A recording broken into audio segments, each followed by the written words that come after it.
ज्ञानतिमिरान्धस्य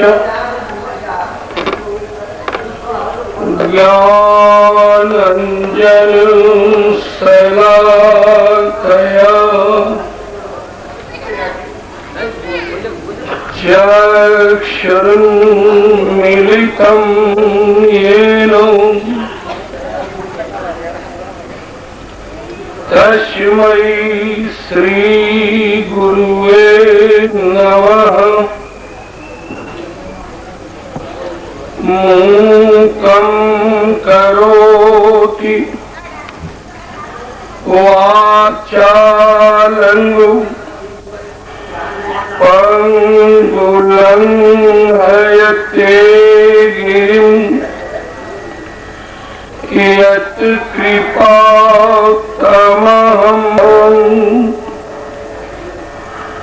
ॐ ब्रह्मण्यदेवाय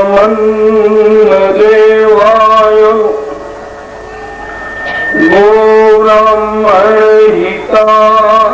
च जगद्गीताय कृष्णाय गोविन्दाय नमो नमः। कृष्णाय वासुदेवाय हरे परमात्मने प्रणतक्लेशनाशाय गोविन्दाय नमो नमः। ध्येयं सदा परिभवान्विष्टदोहम् तीर्थास्पदम् शिवविरञ्चिनुत्यं शरण्यम् वीरतातिहं प्रणतपालभवाब्धिपोतम् वन्दे महापुरुषते चरणारविन्दम्।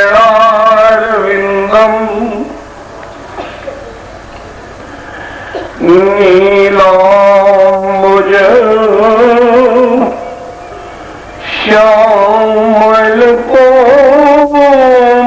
श्यामलकोमलाङ्गम्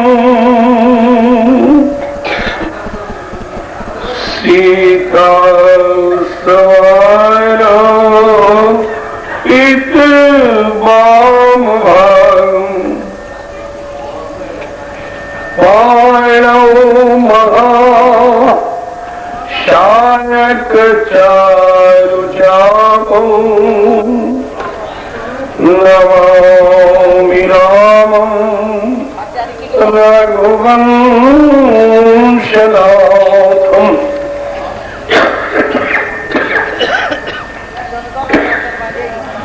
अतुलितबलधामम् हेमशैलाभदेहम् धनुजवनकृशायनम् ज्ञानिनामयाग्रगण्यम्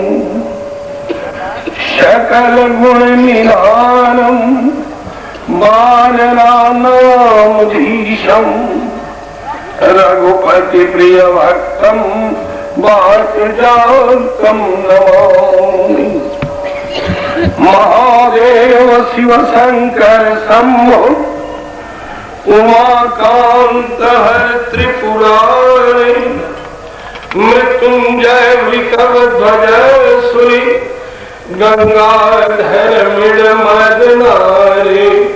हे कृष्ण गोविंद हरे मुरारे हे नाथ नारायण वासुदेव। रामाय रामचंद्राय रामभद्राय वेदसे रघुनाथ नाथाय सीतापदे नमः। सर्वशक्ति महामाया दिव्य ज्ञान स्वरूपिणी नौ दुर्गे जगन्माता प्रणमामि मुहुर्मुहुः वंदे श्री कृष्ण चैतन्य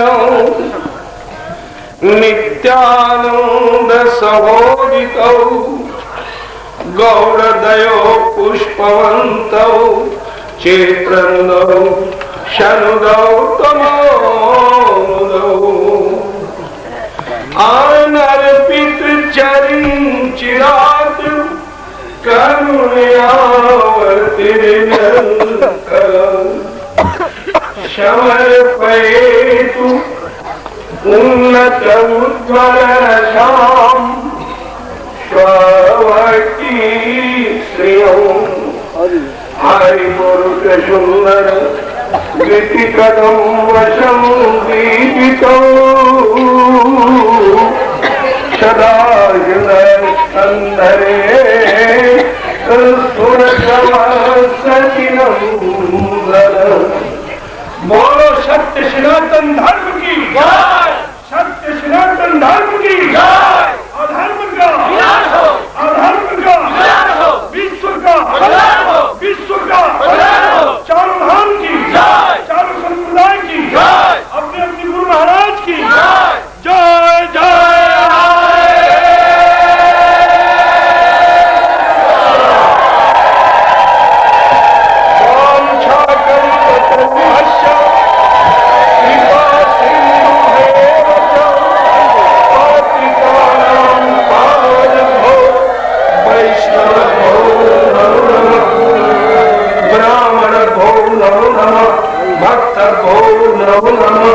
कीट पतंग भो नमो नमः निताय गौर सीतनाथ प्रेमानंदे हरि हरि हरि।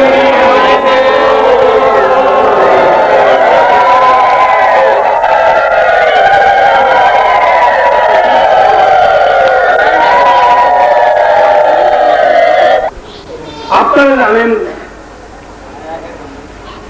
ভীষ্ম পিতামহ প্রতিজ্ঞা করে বসলেন যে তুমি শুধু রথের সারথ্য বহন করবে বলেছ, আমি তোমার হস্তে অস্ত্র ধরিয়ে ছাড়ব। অস্ত্র না নিলেও রথের চাকা উঠাতে হবে। ভক্তদের বরাবরই জয়,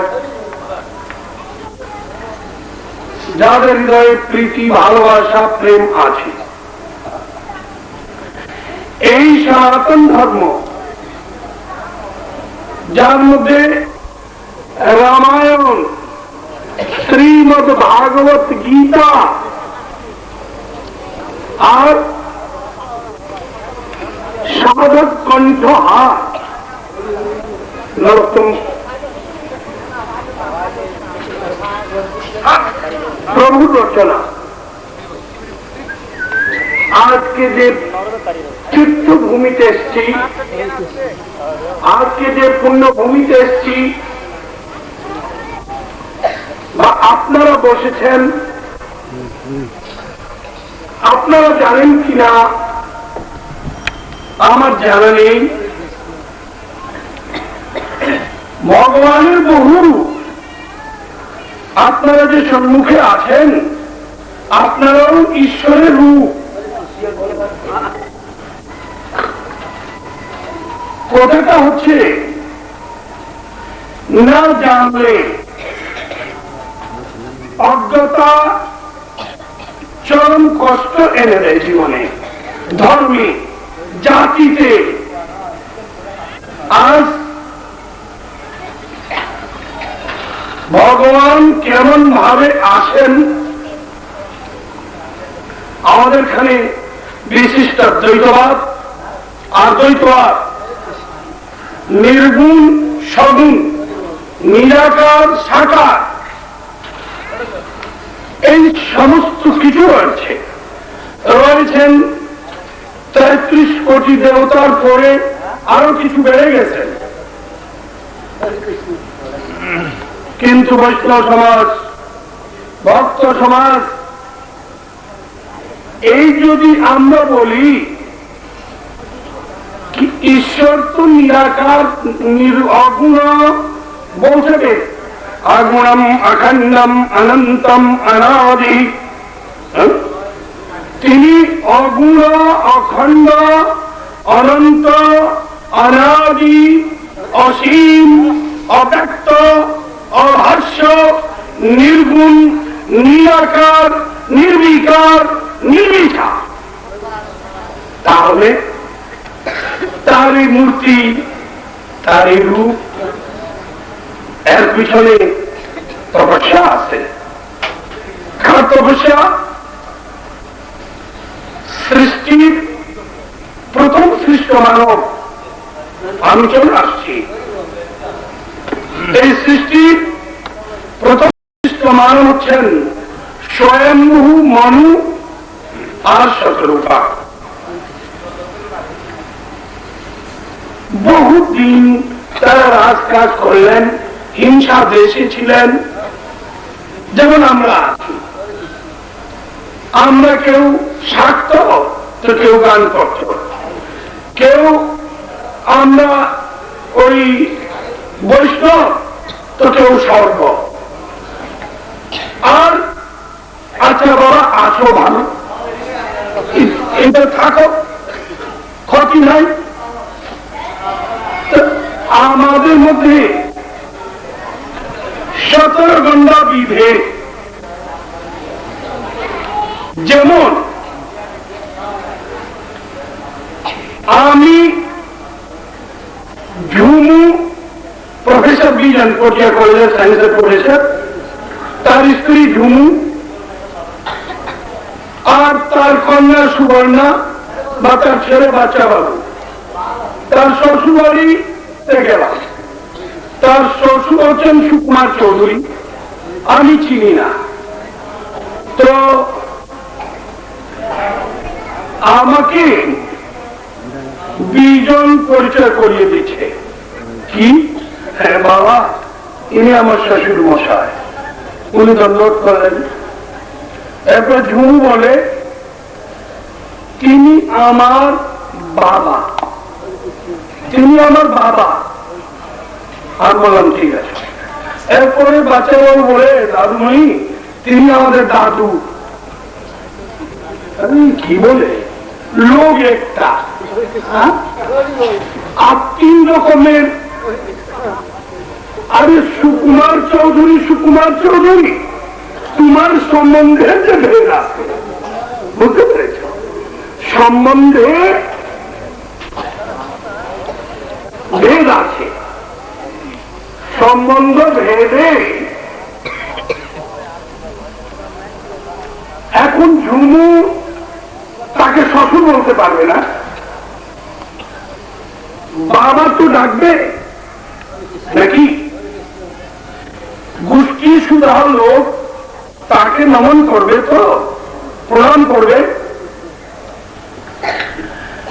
তেমনি ঈশ্বর এক, আর আমরা সম্বন্ধ পাতিয়া ভজন করি। তো যখন সম্বন্ধ পাতি তো বলি কি আমরা তো আমার বাবা, কেউ বলে আমার শ্বশুর, কেউ বলে আমার দাদু, জিনিস একটা। তেমনি আজকে এই দুদিনে বিপন্ন হবার প্রয়োজন নেই। সম্বন্ধ পাতিয়া ভজন এটা সুন্দর। যে যথামান প্রপদ্যন্তে তথায় ভজাহম। তুলসীদাস, इससे तो निष्ठा থাকতে হবে। গোস্বামী তুলসীদাস, সন্ত শিবমণি, বৈষ্ণব কুলচূড়ামণি, তিনি বৃন্দাবনে গেলেন। বৃন্দাবনে গেলেন তো চতুর্দিকে দেখেন খালি কোথাও রাধারমন, কোথাও মদন মোহন, কোথাও গোপীনাথ। এইরকম দেখে মনটা খারাপ হয়ে গেল, প্রণাম করতে পারেন নাই, প্রণাম করেন নাই। প্রণাম না করে এটাকে বলে ইষ্টনিষ্ঠা। প্রণাম করতে পারেন নাই, ভালো। গিয়ে মুমূর্ষ হয়ে তিনি ওই একটি ঘরের মধ্যে শুয়ে রয়েছে। একটা বালক গেল, ছোট ছেলে, গিয়ে বলে, বাবাজি আপনি বড় মুমূর্ষ, আপনার কষ্ট কি, দুঃখ কি, ব্যথা কোথায় এটা বলুন। আপনি আস্তিক, ঘুম থেকে উঠে পৃথিবীকে প্রণাম করা, সূর্যকে প্রণাম করা, বিশাল সমুদ্র দেখে ভক্তি করলেন, ইহা আস্তিকতা বটে। কিন্তু যেখানে ভগবান রামের ব্যথা বেদনার স্রোত বয় তাকে বলে ভক্তি। আর ভক্তি পাত্র ভক্ত। গোস্বামীজির কাছে ছেলেটা গিয়ে বলল যে আপনি এইরকম কেন শুয়ে আছেন, আপনি উঠুন। বলে এসছি বৃন্দাবনে, যমুনায় স্নান করব, সন্ধ্যা কাম বীজ কাম গায়ত্রী, ঠিক আর রামায়ণ সম্প্রদায়, চারটি সম্প্রদায়, মাধবাচার, নির্মাকাচার, রামানুজাচার আর বিষ্ণু স্বামী, এই রামায়ণ সম্প্রদায়ের বরিষ্ঠ সাধক হচ্ছেন গোস্বামী তুলসীদাসজি মহারাজ। তিনি কেউ ছেলেটা বলল যে আপনার কি ভেদ জ্ঞান আছে? এত শিশু আমাকে বলে আপনার কি ইষ্টে ভেদ জ্ঞান আছে?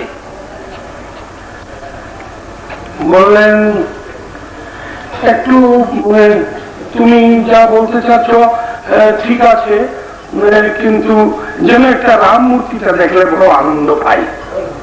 বললেন তো চলো চলো রাম মূর্তি দেখে আনি, চলো, ওই তো রামের মন্দির আছে, চলো। খুব খুশি হয়, উঠে গেলেন। নিয়ে গিয়ে ছেলেটা, আপনার দেশে সোনার তাল গাছ বলে রঘুনাথজির মন্দিরকে, যেটার মধ্যে বললেন পিলার আছে, তার সামনেই ওইটার নাম শ্যামবাগ ছিল, এখন ওটা রামবাগ। গোস্বামীজি যখন গেলেন বলে এই মন্দিরে ভক্তি করে, তো গেলেন প্রণাম করতে। তো দেখেন কি যে এইটা তো রাম মূর্তি, রাধা কৃষ্ণ বলছে না। মনে তার বড় দুঃখ, তিনি ভক্তি করেন নাই, না করে তিনি একদিকে দাঁড়িয়ে আছেন। তো পূজারি খেপে গেল, বলে তুমি কেমন মানুষ, তুমি কেমন মানুষ, তুমি একশো বৃন্দাবনে আর ঠাকুরকে প্রণাম করো না, একই বলল যে তখন তো স্বামীজি ছেড়ে দিলেন। ঈশ্বর স্বামীর স্তোত্রের প্রথম শ্লোক, সাংকেতিক পরমাত্মের রূপা, অর্থাৎ দুই রকমের আমি হয়, আমিত্ব থাকুক, দুই রকমের আমি, একটা কাঁচা আমি আর একটা পাকা আমি। কাঁচা আমি হচ্ছে আমার ঘর দরজা গাড়ি বাড়ি ব্যাংক ব্যালেন্স অমুক তমুক চন্দন ভকর চকর সবকিছুর মালিক আমি, এই অহংকারের মূলাত্মা। আরেকটা আমি শান্ডিল্য সূত্রের প্রথম শ্লোক, সাংকেতিক পরমা প্রেম রূপা, যে আনন্দ কন্দ সচিদানন্দ শ্রীনন্দ বৃন্দাবন চন্দ্র গোকুলেন্দ্রের শ্রীপাদ পদ্মে প্রেম ভক্তি উৎপন্ন করে, সেই আমি হচ্ছে পাকা আমি। এখন গোস্বামীজি আমি তো বোধ যেমন মনে হচ্ছে কোথায় কোনো ভুল হচ্ছে, তো ভুল হচ্ছে তো চট করে প্রার্থনা করে দিলেন। কি প্রার্থনা করলেন? লেখেছেন একজন ব্রজবুলির পণ্ডিত, তিনি সেখানে ছিলেন, বলছেন कि आज की छवि क्या कहूं, आज की छवि क्या कहूं, अरे भले विराजो नाथ। हे प्रभु, तुम्हार रूप अद्भुत, ए रूपेर बर्णना আজকে যে তোমার রূপ এর বর্ণনা আমি করতে পারতেছি না, এত মধুর, কিন্তু আমার সামর্থ্য নাই মাথা নত করার। তোমার সামর্থ্য তো আছে, আমার মাথাটা নত করিয়ে নিবা। বলল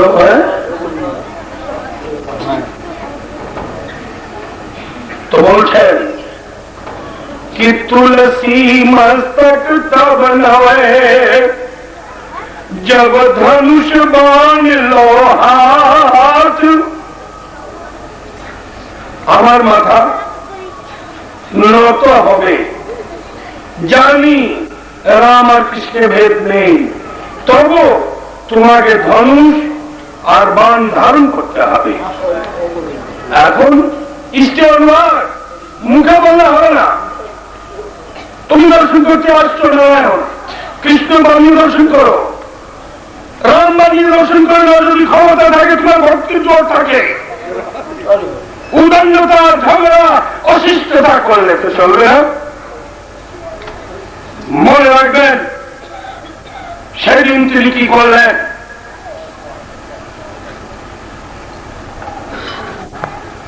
যখন বলেন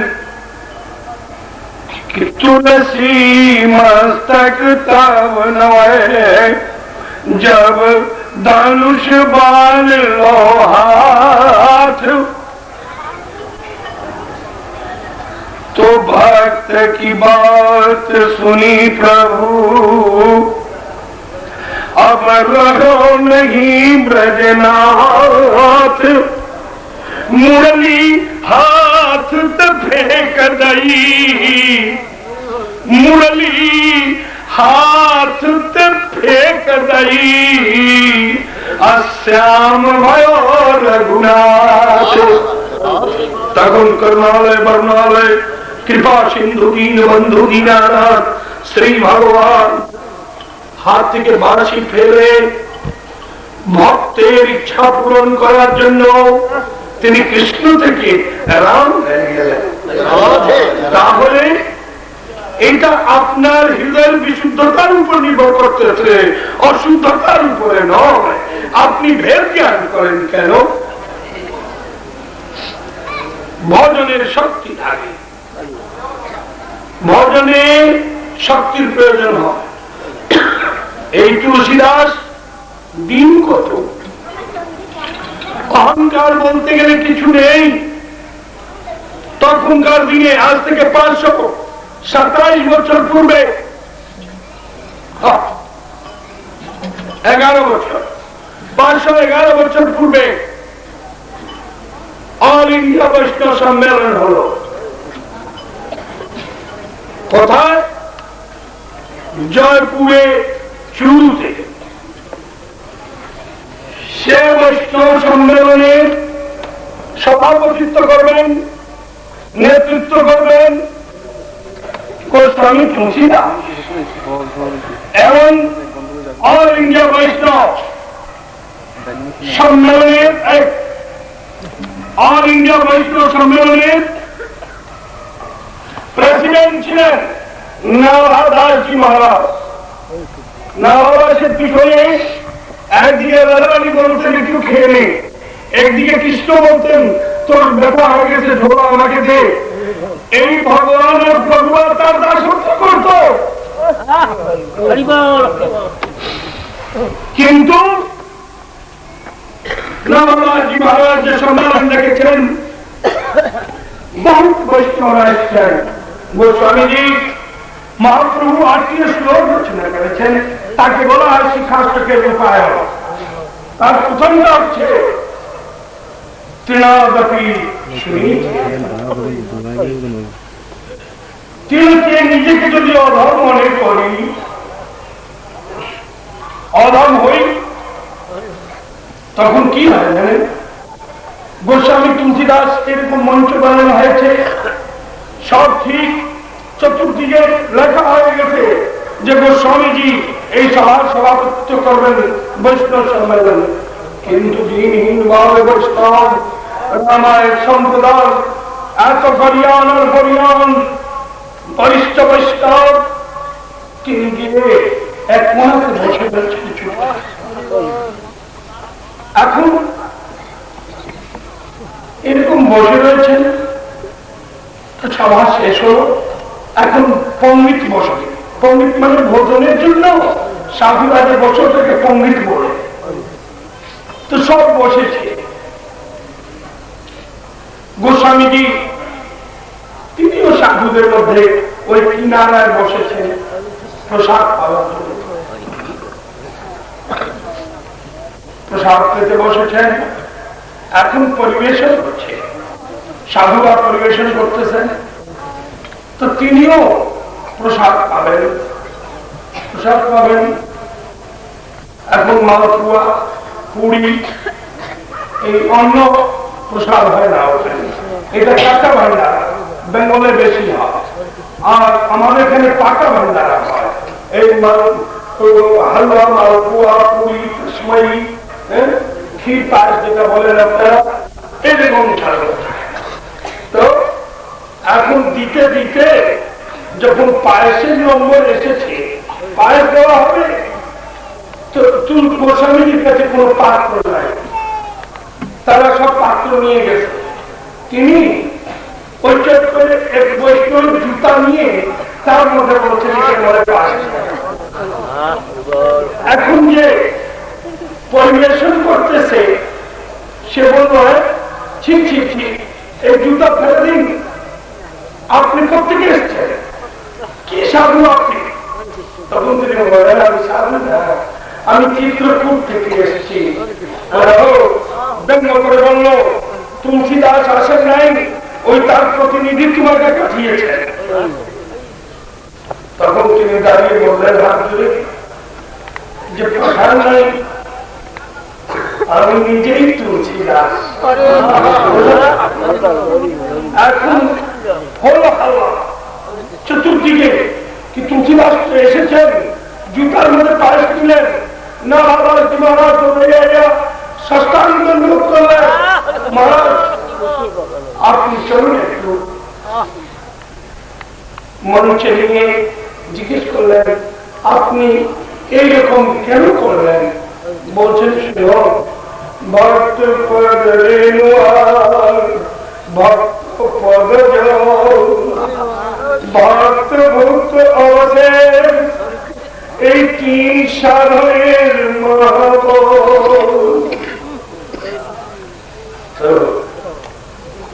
আমি বৈষ্ণবের জুতোকে প্রসাদ পায়েস নিয়েছি, এটা বড় কথা নয়।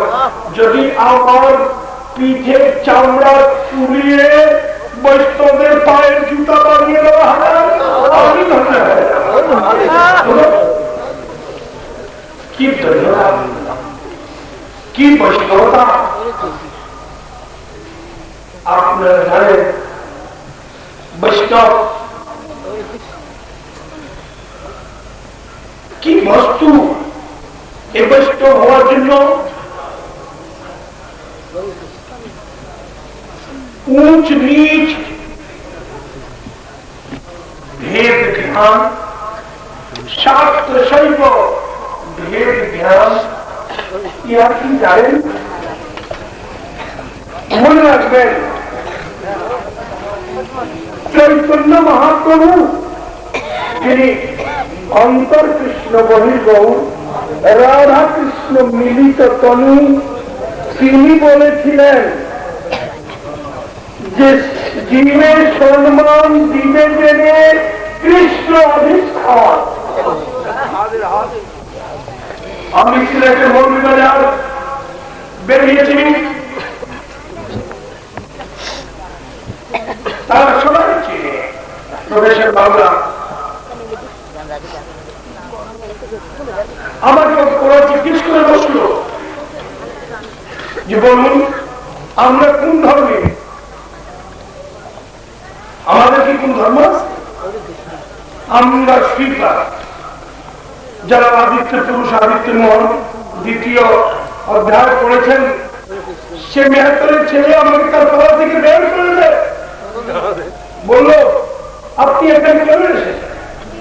আমি বললাম সন্ধ্যা বাতাসে বেড়াতে এসেছি।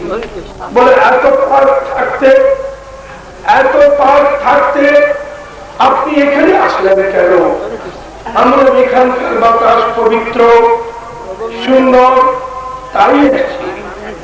শুনুন, ব্যঙ্গ করবেন না, ব্যঙ্গে যান আমার পাড়া থেকে। আপনারা পণ্ডিত বৈষ্ণব এই কাজ তো সবাই মিলে আমাদের জাতির থেকে চ্যুত করে দিয়েছে। আমরা একটু ঠাকুর সেবা করতে পারি না, ঠাকুর পূজা করতে পারি না।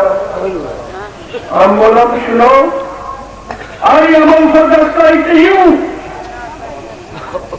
তোমরা যদি ব্যস্ত হও, আমিও তোমাদের সঙ্গে ব্যস্ত। তোমাদের ব্যস্তরের জন্য বলা হয় তোমরা মানুষের বাইরের আবর্জনা পরিষ্কার করো, আর যাদের আবর্জনা পরিষ্কার করো তারাই তোমাদের রোজ পরিষ্কৃত করে, অবহেলা করে, ঘৃণা করে। আমিও পার্থক্য একটু আছে। তোমরা মানুষের বাইরের আবর্জনা পরিষ্কার করো, আর আমি মানুষের ভিতরের আবর্জনা পরিষ্কার করো। তোমরা আর আমাদের কোনো ভেদ নেই, তোমাদের মাঝে আর আমার মাঝে কোনো ভেদ নেই। ঋষিরা বলেছে অমৃত পুত্র, তোমরা অমৃতের সন্তান, তোমাদের কৃষ্ণ ভজনের অধিকার আছে, গৌর ভজনের অধিকার আছে, কেউ তোমাদের বঞ্চিত করে নাই।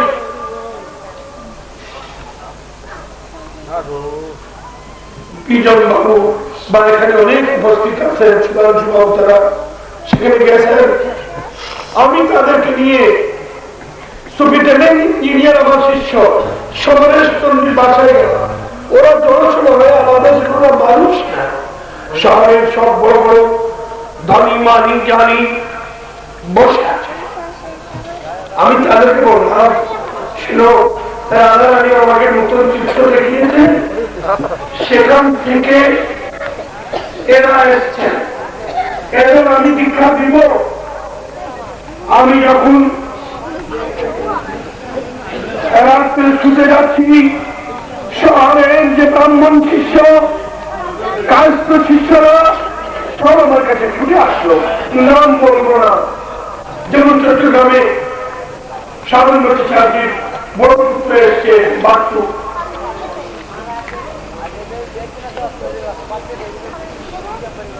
তারা এসে আমাকে বললো বাবা মনি আপনি তাদেরকে দীক্ষা দিবেন না, আমাদের বড় অসম্মান হবে, আমাদের কথা আপনি মানুন। আমি বললাম শুনো, এই রাত্রিতে চন্দ্রমা সাক্ষী, আমি এই দীক্ষা দেওয়ার জন্য পুরো পৃথিবীর লোক যদি আমার বিপক্ষে দাঁড়ায়, আমি কালকে দীক্ষা দিব, আমি কালকে দীক্ষা দিব, আমার জীবনের ঘটনা। কারণ আমার স্মরণ আছে এই সম্ভব বৈষ্ণব সেবা। তো কি করব, তিনি অনেক ব্যাটে বলছেন যে দেখা দুইটা কেটে দিলে দেখা বিক্রি হবে না, তো তুমি এই দুই হাতে তুমি নিয়ে যাও, আমার যা হবে হবে। এই বসে নাম শ্রদ্ধা সহকারে তন্ময় হয়ে করে চলেছেন। যখন এই নাম করতেছেন না, নাম করতে করতে করতে করতে রাত্রি 12টা 1টা হচ্ছে, আর ওইদিকে কবিরের ঘর ছোট, দেখা গেল 3-4 বড় গাড়িতে চাল ডাল তরকারি তেল লবণ ঘি নিয়ে একদম লাইন, এই সমস্ত জিনিস নিয়ে বাড়িতে ফেলতেছেন। তার মা বের হলো, বলো বাবা কবি তুমি কোথাও চুরি করো নাই তো? আমি তো তোমাকে পয়সার জিনিস দিয়েছিলাম বিক্রি করার জন্য। আর এত গরু গাড়িতে 4টি গরু গাড়িতে মালপত্র নিয়ে এসছো, শোনো, নিজে উঠিয়ে উঠিয়ে ঘরের মধ্যে কবির ধরছেন, বলছেন মা তুমি শব্দ করো। হ্যাঁ বলে কেন কবির তুমি বলো না, তুমি কি চুরি করে এনেছ? যখন বারান্দা কারান্দা রাস্তার উপর জিনিস রয়ে গেল, তিনি মাকে বলছেন মা তুমি বসে পাহারা দাও, আমি বৈষ্ণবের একটু যাই বলে আসি, যেন শেখানো শেখানো আছে। বলো তুমি বৈষ্ণব বলতে যাচ্ছ আর এটি কি চুরি করেছ? বলে ডুবে ডুবে বাবা আমাকে চোর বলেছি। তুমিও চোর বলছো, এটা তো আমার ঘর কিছু নেই। ওইদিকে কবির ঝাড়স্ত 2টা 3টা 4টা 5টা যখন বেড়েছে, কবির ভাবছে না এই যাওয়ার রাখবো না। যেদিন মানুষ দীক্ষা দেয় সেদিন 5টি বৈষ্ণব সভা করায়, আর আমি আমার মাকে অভুক্ত রেখেছি। এই দেহ রাখবো না, এই দেহ গঙ্গা বিসর্জন করবো। যখন কবির ঢুকছেন, যেখানেই যাচ্ছেন আটু পর্যন্ত যাও, যেখানেই যাচ্ছেন, যত গভীরে যাচ্ছেন আটু পর্যন্ত যাও। আরে যারা এই নাম গ্রহণ করে তার জন্য ভবসাগর শুকিয়ে যায়। ভক্তগণ, কবি ভাবলেন মনে হয় একটা কারণ আছে, আমি মরার আগে মাকে একটা প্রণাম করে মরব ঠিক, কিন্তু মাকে একটা প্রণাম করে আসি। যখন মাকে তিনি প্রণাম করতে গেলেন, মা জিজ্ঞেস করতেছেন তুই এই আমি? হ্যাঁ, কবি বলছেন মা কি বলছো? বলে এই যে চাল ডাল তরি তরকারি ঘিয়ের 3 তেলের 3 সব মেলে তুই গেলি। কবি বললেন মা কি বলে? মা তুমি কি বলছো? তুমি কি বলছো? আমি কিছু বুঝতেছি না। বললো 4-5টি গরু গাড়িতে তুমি যে মালপত্র এনে ঘরের মধ্যে ভরে দিয়েছ আর বৈষ্ণবদের খবর দিতে গেছ, তোমার সঙ্গে তো কোনো বৈষ্ণবই দেখি না। কবি বলেন কি বলছো? গরু গাড়ি। কবির নিচের দিকে তাকালেন, দেখলেন কবির নিচে তাকিয়ে যখন শঙ্খ চক্র গলা দেখতে পারলেন, তখন লুটিয়ে পড়লেন মাটিতে। বললেন মা এইসব আমি আনি নাই, হ্যাঁ এটা এনেছেন এই গোবিন্দ, তিনি কি হাত পেরেছিলেন? মা বলো রূপানি কিংবা তুমি যে রূপটা দেখেছ ওই রূপটা কেমন আমার কাছে বলো। বললো মা শুনো কবি, তোমাকে যেমন দেখছি ঠিক তেমনি আমি তিনিকেও দেখেছি। বলে মা আমি তোমার পুত্র, আমি বলছি ঘরে ঘরে কবিরের মতো পুত্র হোক, ভগবান তাদের ছেলে রূপে এসে দাঁড়িয়ে তারা দর্শন করে ধন্য হোক। ইহাই বলবেন। বলার পরে ভাগবত পাঠ এখন শুরু করবে, এত আওয়াজ হচ্ছে।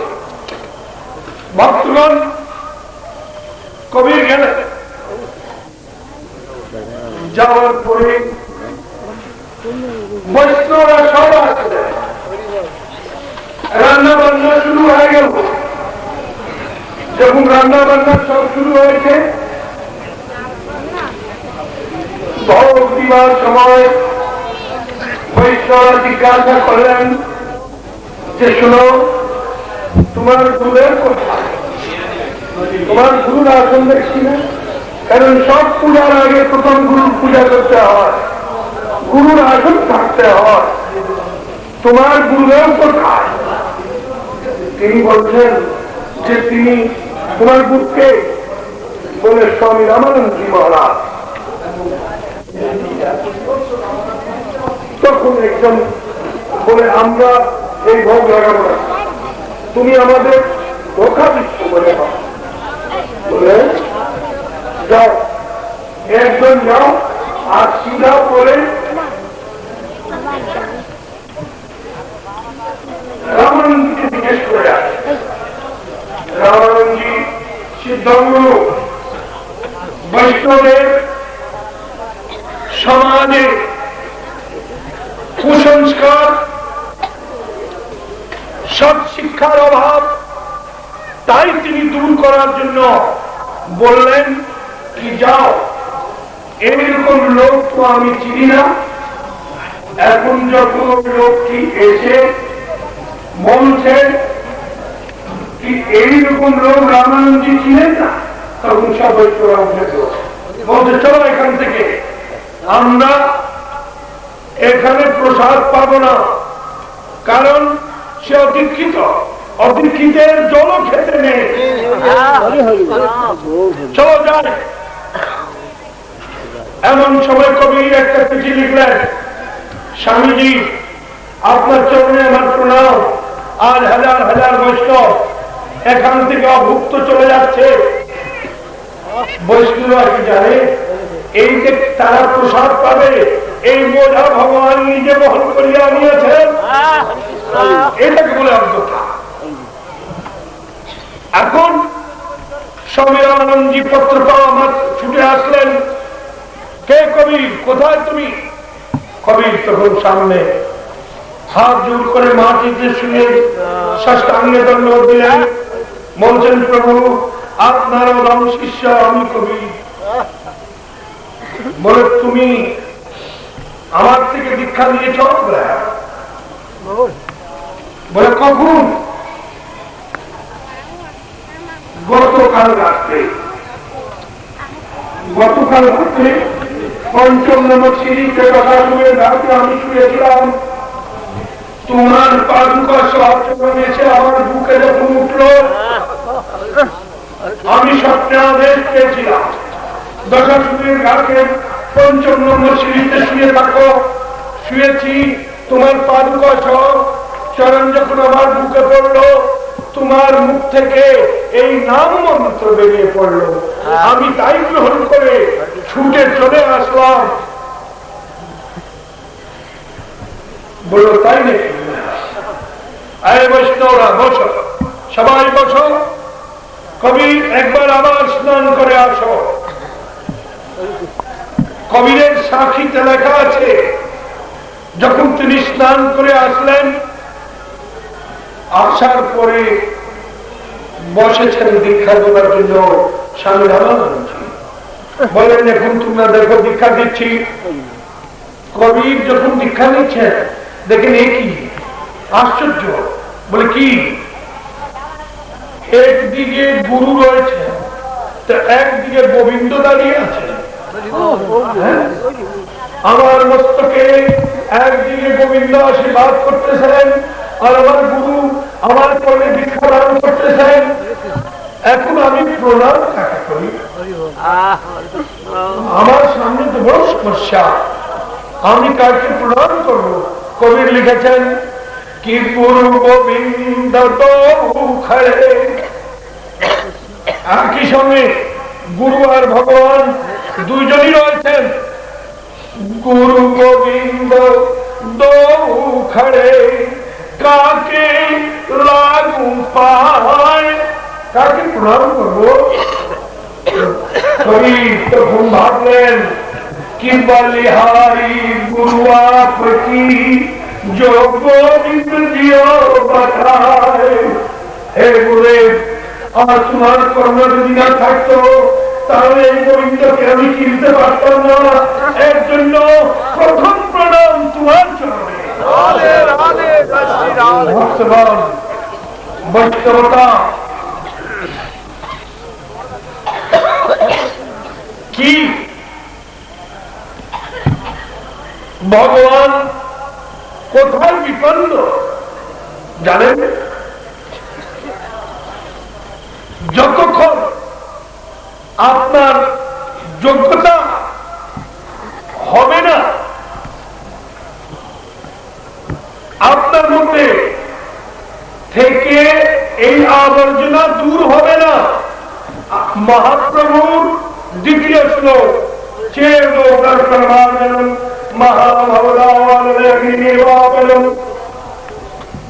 এই অহংকার অভিমান কেন আছে? অনাদিকাল থেকে আপনার আমার চিত্তরূপী দর্পণে এই বিষয় বাসনা রূপী উত্তর জমে আছে। এই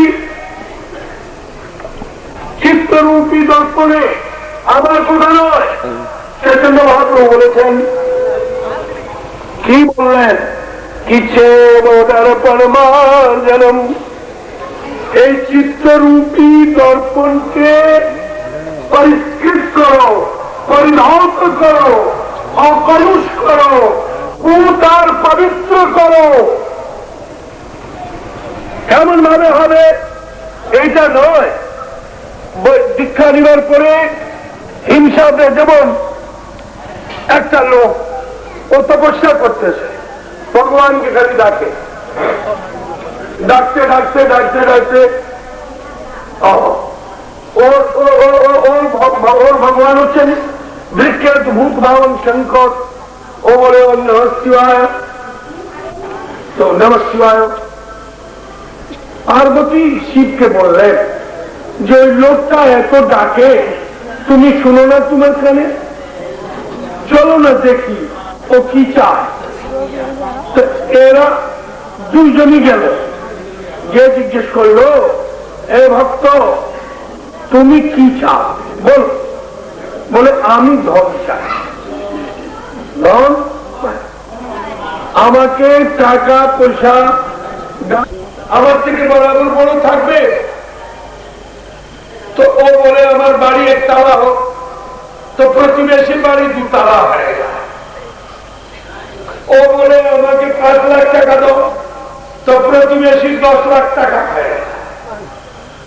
বলে আমাকে খুব ফার্স্ট ক্লাস মার্সারি কার দাও, তো ওই রকম 2টা গাড়ি হয়ে এ অস্থির হয়ে গেছে। সাধু খুব তার কষ্ট, প্রতিবেশীর সুখ দেখে সে যত পায় তার 2 গুণ প্রতিবেশী হয়ে যায়। তখন ভাবছে যে কি করি। এই ভাবতে ভাবতে ভাবতে ভাবতে একটা যুক্তি করলো। সে ভগবান শিবকে বলল, হে প্রভু, বলে কি আমার ঘরের সামনে 2টি কুয়া হয়ে যাক, আমার ঘরের সামনে 2টি কুয়া হয়ে যাক। তার প্রতিবেশীর ঘরের সামনে 4টা হয়ে গেল। এখন ভাবতে দাঁড়া, এখন বুদ্ধি পেয়েছি। তখন বলল, হে ভগবান, আমার একটি চোখ অন্ধ হয়ে যাক, তো প্রতিবেশী দুটাই হয়ে গেল। এখন তারা ধপাস ধপাস ওই কুয়ার মধ্যে পড়ে আর মরে। বুঝলো? বের হতে গেলেই এইটা তো বৈষ্ণবতা নয়, এটা তো বৈষ্ণবের ধর্ম নয়। বৈষ্ণবের ধর্ম কি? মানুষের ধর্ম কি? এটা জানতে হবে। আমরা যদি না জানি, চিন্তা করেন, ভগবান সবকিছু দিচ্ছেন, সব দিয়ে দিচ্ছেন। এই ধন নাও, দৌলত নাও, টাকা নাও, পয়সা নাও। এক ভক্ত বলল যে প্রভু, আমি আপনার এখানে একটু 1 দিন সেবা করতে চাই, 1 দিন সেবা করব। বলল যে তুমি তাহলে মজুরি কিছু, তোমার মজদুরি বেতন টেতন কিছু? বলে কি 2-1 দিন কাজটা দেখেন না, তারপরে বেতন টেতন ধার্য করবেন। তো 2-1 দিন কাজ করার পরে সপ্তাহ চলে গেল, বলো কাজ তো তুমি বড় ভালো করো, তো তোমার বেতন তুমি বলো কত নিবা। তো বললো যে প্রভু এই 7 দিনে 8 দিনে মানুষ কাজকর্ম দেখে এইটা বেতন ফাইনাল হয় না। হ্যাঁ, মাঝখানে দেখো যে আমি কাজ কেমন করি। তো 1 মাস কাজ করলে, 1 মাস কাজ করার পরে ভগবান জিজ্ঞেস করলেন যে বলো তুমি তো কাজ খুব সুন্দর করেছো, এখন তোমার বেতন দিবার কথা বলে আমাকে দিবা বেতন? বলে তুমি চাইলে দিব। তো 2টি চরণ ধরল আর বলল গোবিন্দ আমি তোমার হলাম, গোবিন্দ আমি তোমার হলাম। এই যে বললো এই সংসারে এসছি আমরা, তোমার হলাম। যখন জীব গোবিন্দের হয়ে যায় তখন এই অনন্ত কোটি ব্রহ্মাণ্ড যা দেখতেছেন সব তার আপন বলে মনে হয়।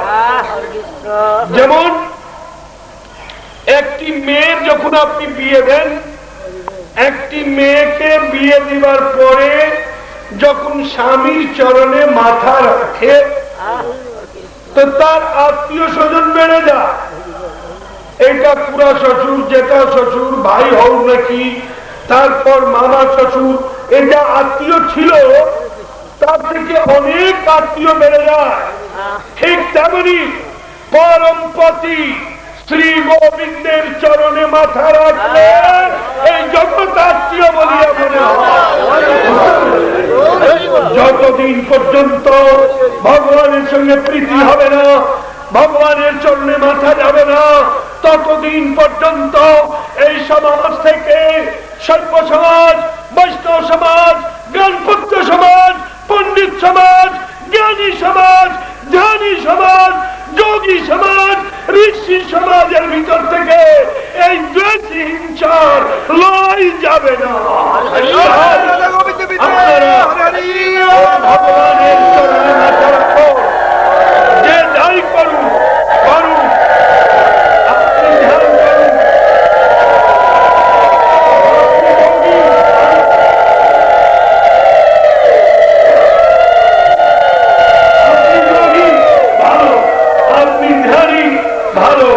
আপনি জ্ঞানী ভালো, আপনি যেমনই থাকুন না কেন সমাজে, এই যে আজকে মন্দির প্রতিষ্ঠা, ভগবান কেমন ভাবে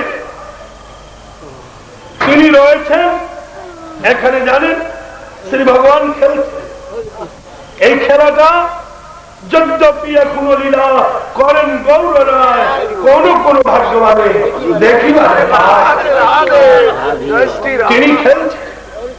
জানেন মহাপ্রভু কি করলেন? লক্ষ্য করে শুনবেন। মহাপ্রভু এসে তিনি কি করলেন?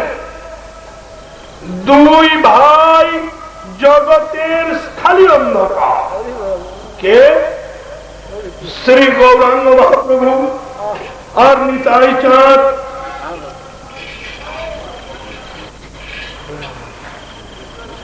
শ্রী মন মহাপ্রভু আর নিতাই চাঁদ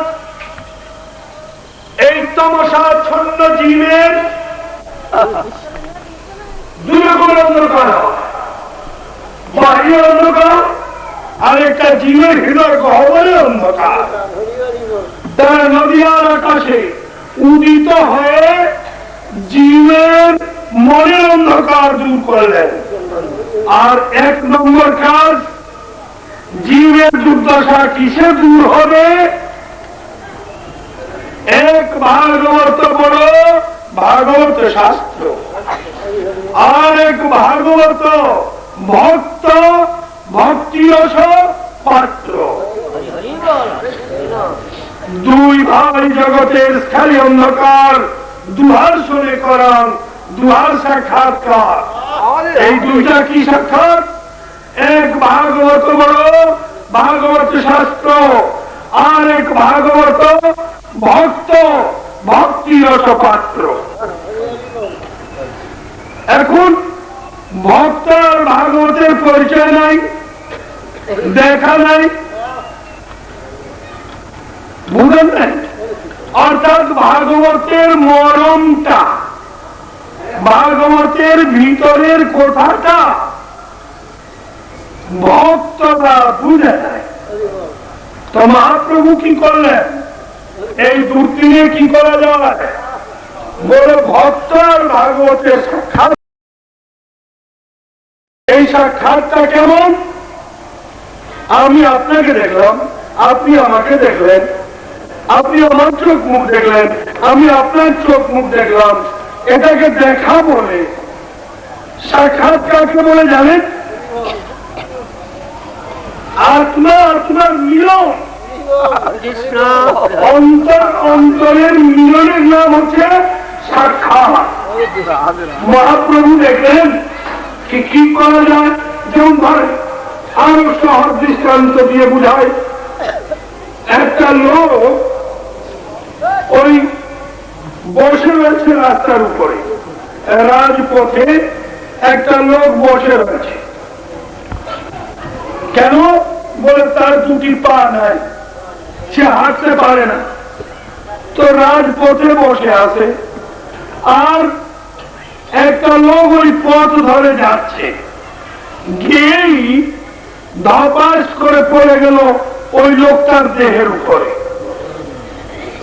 তো যখন পড়েছে, যার পা নাই সে ধমক দিয়ে বলছে,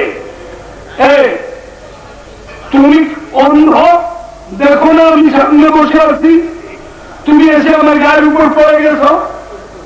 তো তিনি বললেন, শুনো, আমি অন্ধ, ইহা ধ্রুব সত্য। আমি অন্ধ, ইহা ধ্রুব সত্য। তো আমি অন্ধ, তোমাকে দেখি নাই, তোমার গায়ে পড়েছি, তুমি তো আমাকে চোখে দেখেছ, তুমি কৃপা করে সরে গেলেই এই অ্যাক্সিডেন্টটা হতো না, কি বল, এই যে দুর্ঘটনা হতো না। তো তিনি বললেন যে তুমি চোখে দেখো না, ইহা ধ্রুব সত্য, আর দেখার সত্ত্বেও আমি সরতে পারি নাই, ইহা আমার মানসিক সত্য। আমার দুটি চরণ নাই, আমার দুটা পা নাই। অর্থাৎ ভক্তের দিব্য দৃষ্টি নেই, আর ভাগবতের চরণ নেই। এই খালি মাথা এইটার উপর পিটাইলে হবে? ভাগবতে দিব্য দৃষ্টি, চরণ নাই, আর ভক্তের চরণ আছে কিন্তু দিব্য দৃষ্টি নাই। এখন কেমন করে হবে? তো অন্ধ আর খোঁড়া তারা কম্প্রোমাইজ করতেছে। শুনো, বসো, আমরা এক যদি হই তাহলে আমাদের কাজ মঙ্গল মতো হবে। বলে কেমনে? বলে আমার চোখ নাই, কেমন পা আছে, বা তো যার পা নাই তিনি বলছেন, তো শুনো, আমরা যদি দুইয়ে এক হয়ে যাই তো আমাদের মঙ্গল হয়ে যাবে। বলে কেমনে? বলে আমার কাছে দিব্য দৃষ্টি আছে, আমি খুব ভালো দেখি, পা নাই, তো তুমি আমাকে তোমার মাথাতে নাও, আর তোমার পায়ে আমি হাঁটবো, আমার চোখে তুমি দেখবা, আমরা দুইয়ে এক হয়ে গেলাম, এটার নাম সাক্ষাৎ। আমি বলে দেব, চলার পথে বলবো, এই একটু সরে চলো, ট্যাক্সি আসছে, ট্রাম আসছে, জিপ আসছে, তোমাকে অ্যাক্সিডেন্ট থেকে আমি বাঁচাবো। বলে কি অ্যাক্সিডেন্ট? আমাদের চলার পথে বিঘ্ন কি? ভজনের পথে, অর্চন পূজন কীর্তনের পথে কে বাধা দেয়? কামং চক্রোধম লোভ মোহ সর্বা। এই কাম ক্রোধ লোভ মোহ আমাদের বিপন্ন করে দেয়, আমরা চোখে দেখি না। তখনই ভাগবত বলছেন, ধারণের মস্তকা আমাকে মাথায় রাখো। আর দিব্যম জ্ঞানম পরিপূর্ণ ভক্তি, তোমাকে দিব্য জ্ঞান আর ভক্তি দিয়ে আমি নিয়ে যাব। বলে কুত্তা কোথায় নিয়ে যাবেন? যাত্রা নিমগ্ন কৃষ্ণ কেলি বিনোদে, যেখানে ভগবান শ্রীকৃষ্ণ খেলিতেছেন সেই বৃন্দাবন ধামে এই কথা ঘোষণা করলেন শ্রীমদ ভাগবত। শ্রীমদ ভাগবত চিৎকার করে বেড়াচ্ছে, বললেন যে তোমরা কোন চিন্তা করো না, আমি নিয়ে যাবো যেখানে ভগবান খেলছেন। ওখানে কার যায় জানো? ব্রজে যাওয়ার জন্য কেমন প্রস্তুতি নিতে হয়? ব্রজে যাওয়ার জন্য কেমন প্রস্তুতি নিতে হয়? আরে যেখান থেকে প্রথম লীলার ঘোষণা ভাগবতে, রাজাধিরাজ মহারাজ পরীক্ষিত ব্রহ্মকুণ্ডের তটে বসে আছেন। ভাগবত বক্তা হচ্ছেন শ্রী শুকপাল। আমি দর্শন আমার এই সব শিষ্যরা শুনেছে, কিন্তু 2 লাইন ওটা বলে দিতে হয়। রাজাধিরাজ মহারাজ পরীক্ষিত তাহলে তিনি পিপাসা পেয়েছে, মুনি ধ্যানস্থ, তিনি তুরিয়া অবস্থা পার করে গেছেন। তার অবস্থার বর্ণনা আছে, বাইরে তিনি সরগুল তিনি ডাকলেন, রাজা শুনেন নাই ঋষি। এখন তিনি তার গলায় সর্প দিয়ে দিলেন, মৃত সর্প।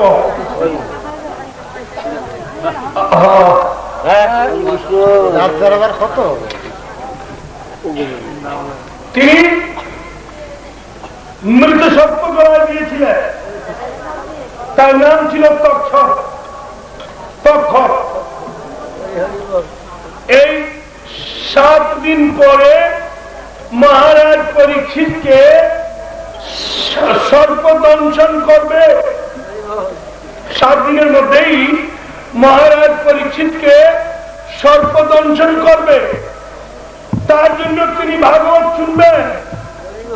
আপনার আমরা কি দরকার আছে শুনবার?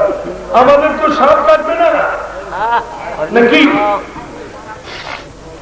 সর্প যাকে কাটবে সে না ভাগবত শুনবে?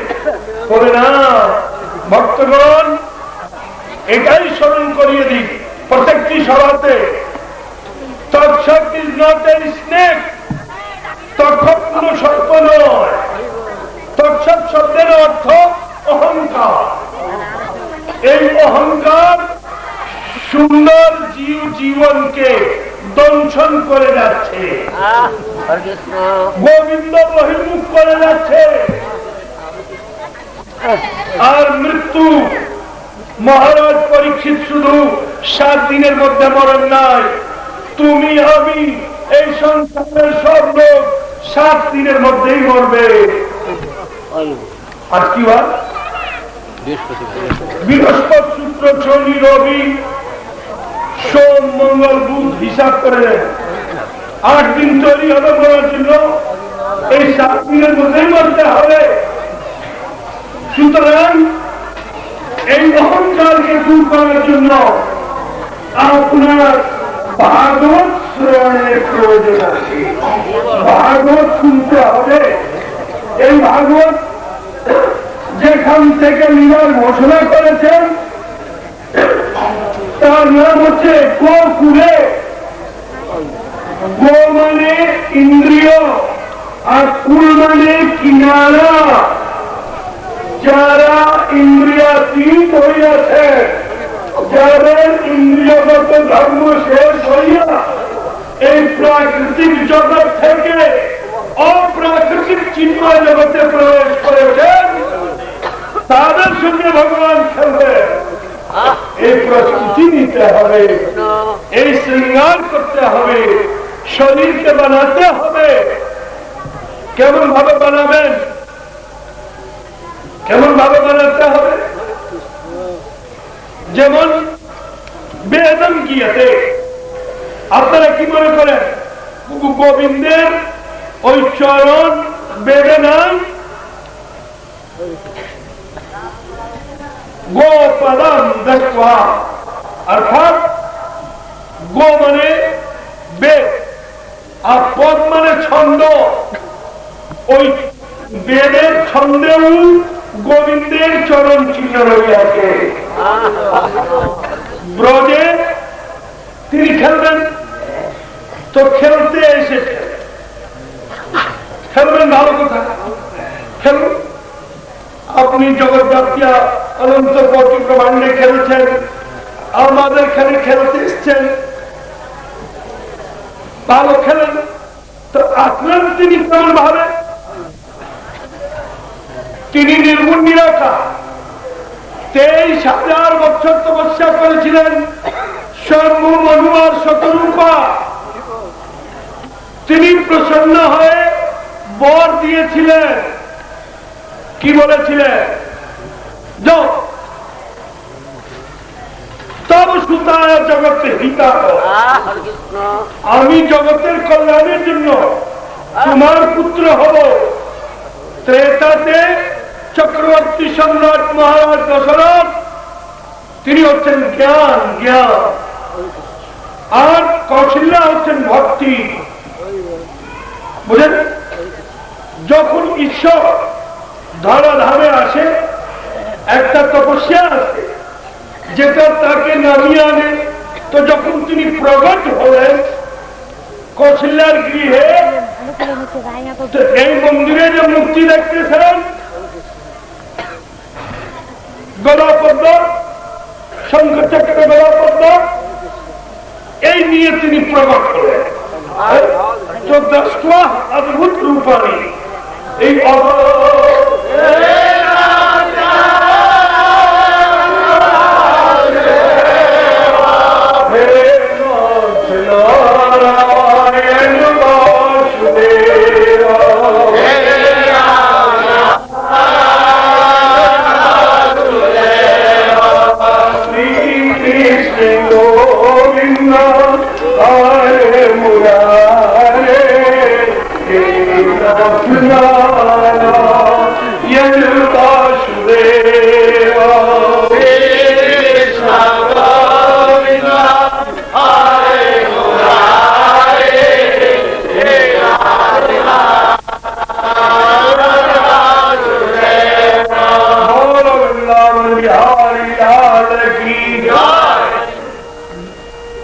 যখন শ্রুতি ঘোষণা করে দিল কি ভগবান আসবেন, ভগবান আসবেন, শ্রুতি ঘোষণা করে দিল, তখন থেকে সব ধ্যান, ব্রত, যোগ, পূজা সব শুরু করে দিয়েছে। সবাই মাস বলছে আমাকে আসো, সূর্য বলছেন আমার বংশে আসো, চন্দ্র বলছেন আমার বংশে আসো, দিন বলছে আমাকে আসো, রাত্রি বলছে আমাকে আসো, সোম, মঙ্গলবার, বুধবার বলছে আমাকে আসো।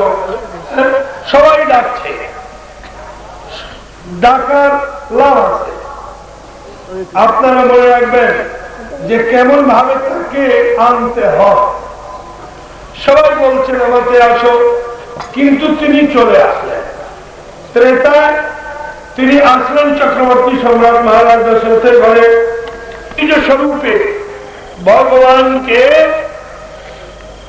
আপনি এখানে দেখছেন, ভগবান সবাইকে দেখছেন, ভগবান সাক্ষী রূপে সবাইকে দেখছেন। এতে কি আনন্দ! আরে আমি ভগবানের দিকে তাকাই তবে তো আনন্দ। স্ত্রীর জন্য কেঁদেছ, পুত্রের জন্য কেঁদেছ, মিত্র আর পরিবারের জন্য কেঁদেছ, সংসারের জন্য কেঁদেছ, সকলের জন্য কেঁদেছ, কিন্তু সুখ পাও নাই। কাদার সুখ দেখো নাই, কাদাতে সুখ আছে। যদি একবার হা গোবিন্দ বলে কাঁদতে পারো, এই কাদাতে সুখ আছে। আর এইরকম কাদা কাঁদতে গেলে, কৃষ্ণকে ভালোবাসতে গেলে শক্তির প্রয়োজন আছে। সেই শক্তি পাবার কথা, সেই শক্তি গোপীরা ব্রজের অর্জন করিয়াছিল, সেই শক্তি প্রাপ্ত করার জন্য তারা কাত্যায়নীর ব্রত করিয়াছিল। এখন যে মূল তত্ত্ব জিসটা ভাগবত, এইটা বুঝাও কঠিন, যদি একটু বোঝা যায় তো বুঝানো কঠিন। কেমন? যেমন চক্রবাক পাখি, না চক্রবাক কি বলে,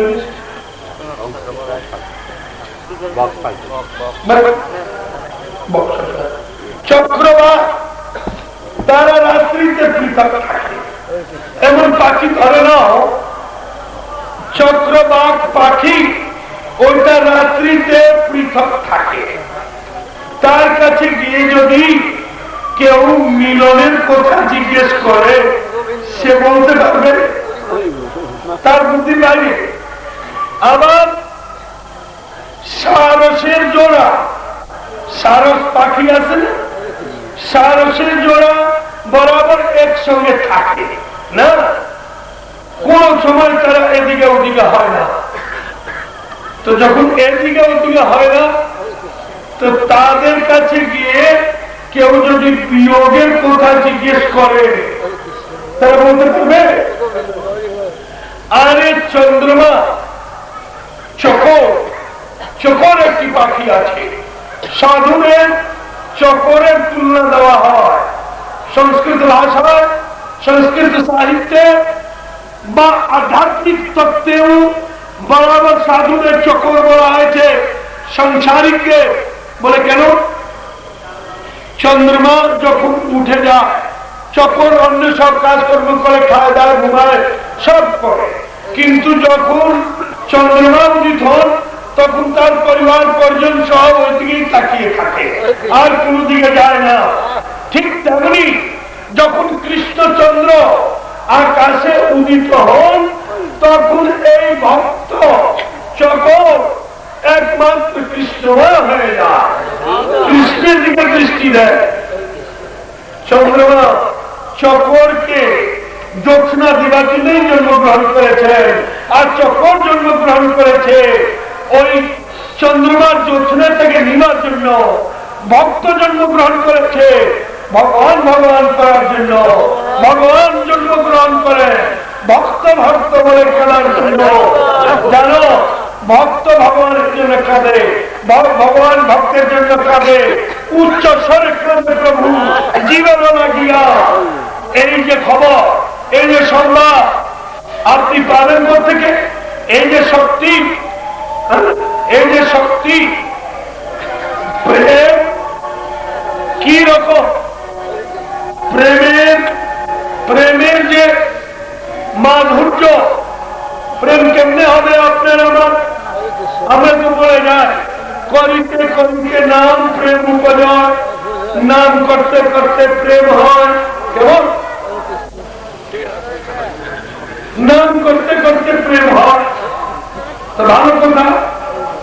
নাম করছি তো প্রেম হচ্ছে না, নাম করলে জ্ঞান থাকবে না। তার গুরু প্রণামে রয়েছে মন্নাথ শ্রী জগন্নাথ, মদ গুরু শ্রী জগৎ গুরু, মমাত্মা সর্বভূতাত্মা তস্मै শ্রী গুরুবে নমঃ। চৈতন্য মহাপ্রভু তাই বলেছে, জীবে সম্মান দিবে জেনে কৃষ্ণ অধিষ্ঠা। ভগবান যখন প্রকট হয়েছেন এই মন্দিরে যে রূপ স্থাপিত, তারপরে এই রূপ নিয়ে এসেছিলেন, ত্রেতাতেও এই রূপ নিয়ে এসেছিলেন। আমি তোমাদের বলেছি অনেক বৈষ্ণব, আরে মা এই বৈষ্ণব আর শাক্তের ঝগড়া এমনও আছে, আমি কি বলবো, ভাগবতে ঢুকতে গিয়ে একটু যাই ভিতরে, কারণ এই কষ্ট করে এত দূর গাড়ি চালিয়ে প্লান থেকে ভেঙে এসে এইসব কথা শোনার জন্য তারা ওই ঠিক আমাকে করে বলে, বাবা ওই কিছু বলেন নাই, তো বড় দুঃখ লাগে সত্যি। আর নিজের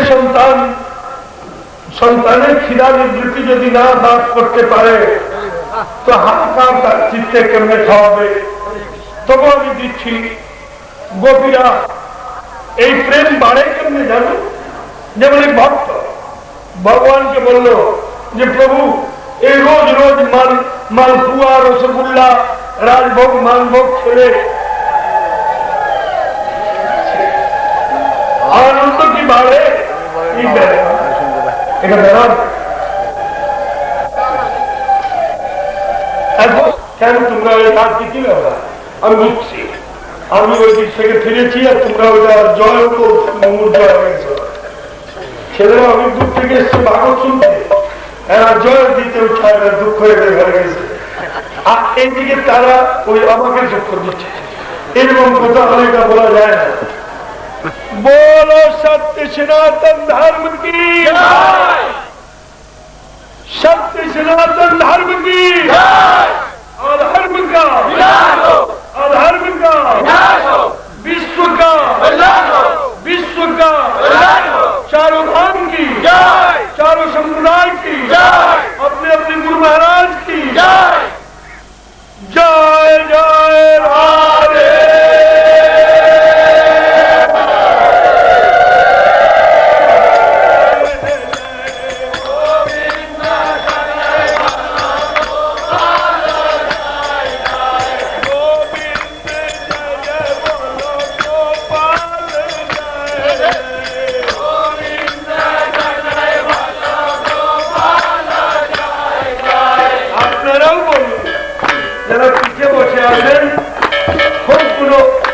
আপনাদেরও কল্যাণ হবে, আপনারা সবাই বলুন মারা এই কুরকুর কুরকুর তো খুব করতে পারো, জিহ্বার শোভা এই নাম দিয়ে একটু কীর্তন করো, ভালো হবে।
আল্লাহ, এমন জায়গাতে এত সুন্দর মন্দির দেখে প্রাণ খুব হর্ষিত। এবং এই যে কর্ম করেছে, এই মন্দির যারা মিলে তুলে বানিয়েছে, আমার জীবনের অর্জিত সমস্ত তপস্যার ফল আমি তাদের দিয়ে গেলাম, ওই ভাগ করে নেবে। এই সুন্দর তীর্থভূমিকে রক্ষা করার দায়িত্ব যে কমিটি, আমি তাদের প্রাণ ভরে আশীর্বাদ করব। এই গ্রাম, এই সমাজ, এই সংস্কৃতি সবার কাছে আমার আশীর্বাদ পৌঁছাবেন। আমি এই ঘুরে বেড়াই, আপনাদের জন্য ভগবানের কাছে প্রার্থনা করি। মঙ্গলম ভগবান Vishnu, Mangalam গরুড়ধ্বজা, Mangalam Pundarikaksha, মঙ্গলায় তনোহরি।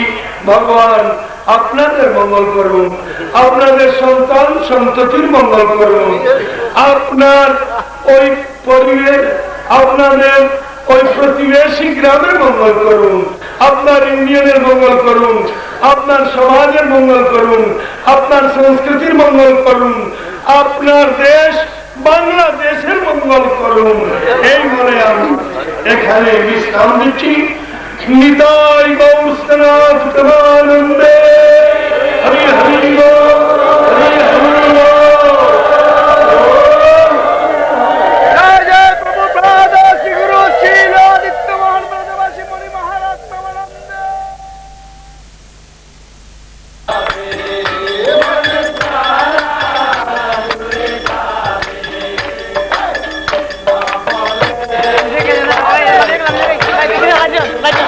Lagi kan? Lagi kan?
की जय, मधुआ हरिवारी की जय, मधुआ हरिवारी की जय, बिहारी की जय, वृंदावन बिहारी की जय, मधुआ वासी की जय, मधुआ वासी की जय।